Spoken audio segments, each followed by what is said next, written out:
जय श्री राम। मेरे प्यारे श्रोताओं, आज मैं खुद के बारे में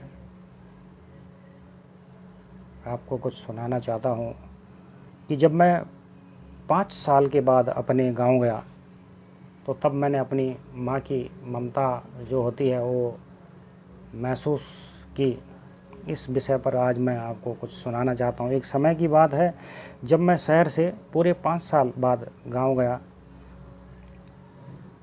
तब आर्थिक स्थिति इतनी ख़राब थी, खैर अच्छी तो अभी भी नहीं है, लेकिन तब इतनी ख़राब थी कि सोचता था कि अगले साल जाऊंगा, मगर फंड्स की कमी के कारण न जा पाता। नौकरी भी ऐसी ही थी, बहुत कम पगार, बड़ी मुश्किल से अपना और बच्चों का खर्चा निकल पाता, एक्स्ट्रा मनी कुछ नहीं बचती। इस कश्मकश में मुझे शहर में पूरे 5 साल हो गए, मैं अपने गांव न जा पाया। गांव से माताजी अलग अलग गांव के लोगों से खबर पहुंचा देती कि मेरे बच्चे को, मेरे बेटे को कहना कि घर आजा, अपना मुखड़ा एक बार मुझे दिखा जा, मुझे तेरी बहुत याद आ रही है। पिताजी हमें काफ़ी छोटी उम्र में छोड़कर चले गए थे। गांव में भी माताजी और छोटा भाई और उसके बच्चे रहते थे। तब कोई दूर संचार नहीं था, चिट्ठियां या टेलीग्राम चलते थे। इसके थ्रू या फिर गांव का कोई आ जाए तो उनसे जुबानी खबर भिजवा देते थे। फिर एक दिन हिम्मत करके मैं पूरे 5 साल बाद गांव के लिए तैयार होकर निकल पड़ा। रात भर बस में इसी उमंग में कि कल मैं अपनी माँ से मिलूँगा। कभी आंसुओं से आंखें भर आती। तब का दौर और था, संचार का कोई माध्यम नहीं था जैसा कि आज है। आज तो आप कहीं पर भी बैठे हैं तो व्हाट्सएप के थ्रू आपकी लाइव बात हो जाती है, मगर तब ऐसा कुछ न था। सुबह 8 बजे बस ने मुझे मेरे गांव के स्टेशन के पास छोड़ा। तब मैं वहां से करीब 2 किलोमीटर पैदल जाना था। तब सड़कें गांव तक नहीं गई हुई थी, तो मैं पैदल पैदल अपने गांव की ओर चलने लगा। तो रास्ते में लोग मिलते तो मैं उन्हें नमस्कार करता, मगर वो मुझे पहचानते ही नहीं। तब उनको अपनी पहचान बताकर तब वो हम मुझे जानते। फिर जब मैं गांव से दूर, जहाँ गांव से नज़र पड़ती है हमारे रास्ते में कि कोई आ रहा है, तो मेरी माँ मुझे उतनी दूर से अपने घर से उस रास्ते में पहचान गई। उसने पानी की बोतल और मेरे भाई के 2 बच्चों को छोटे छोटे आधे रास्ते पर आ गए और मुझसे लिपट गए और अपना नाम बताने लगे।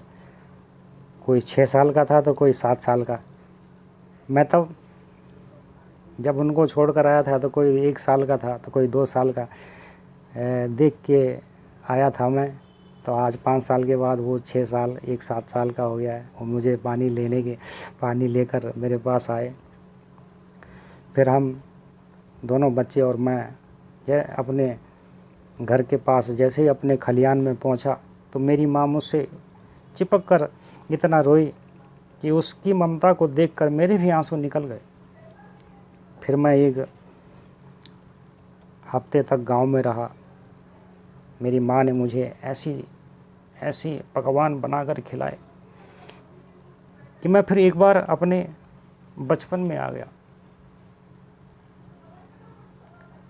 कब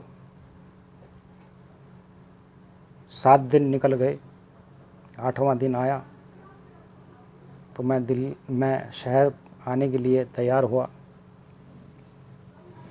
तो माँ ने एक थैला जो भी गांव का अन्न, साग, सब्जियां जो होती हैं तैयार किया और 2000 रुपये जो उसने जमा किए हुए थे मेरी जेब में रख दिए। आज भी जब कभी उस दिन को मैं याद करता हूँ तो मेरी आंखों में आंसू आ जाते हैं। मेरे श्रोताओं, इस वीडियो से ये सीख मिलती है कि माँ होती है, बड़े भाग्यशाली हैं वो जो अपनी माँ के पास रहते हैं और उनकी सेवा करते हैं। माँ से बढ़कर कोई देवता नहीं। माँ खुश तो बच्चे का पूरा संसार खुश। अपने माँ बाप की खूब सेवा करो।